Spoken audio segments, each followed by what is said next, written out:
Turkish President Recep Tayyip Erdogan hosted the four-way summit on Syria in Istanbul. German Chancellor Angela Merkel, Russian President Vladimir Putin, and French President Emmanuel Macron attended, as did the United Nations Special Envoy for Syria, Staffan de Mistura. The main aim of the meeting was to discuss a roadmap for a political solution to the Syrian conflict. Turkey and Russia have been working very closely on Syria. The two brokered a deal in September regarding Idlib province that prevented a major assault from happening in the area. Ankara and Moscow had agreed for radical groups to withdraw and heavy weapons to be pulled out of a demilitarized zone in Idlib, a process still underway. All of the leaders voiced support for a continued ceasefire in the area and hailed the deal for preventing a new humanitarian crisis. Putin, however, made clear that Russia would take action if any radical groups engage in armed provocations. Syrian refugees were also on the agenda. Erdogan called on the EU for more support.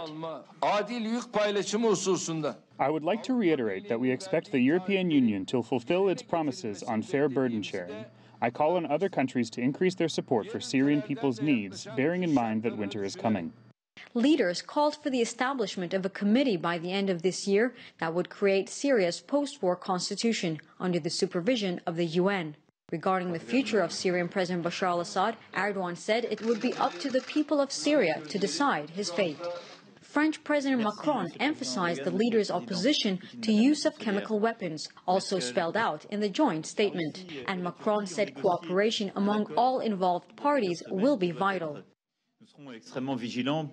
We are all extremely vigilant to ensure that these commitments are met and the ceasefire is stable and sustainable. We're on the same page with the President's plans on intelligence sharing and humanitarian aid, and we rely on Russia to put pressure on the Syrian regime. The leaders also expressed their commitment to the sovereignty and territorial integrity of Syria, while stating the need to create the conditions for refugees to safely and voluntarily return to their country. CGTN, Istanbul.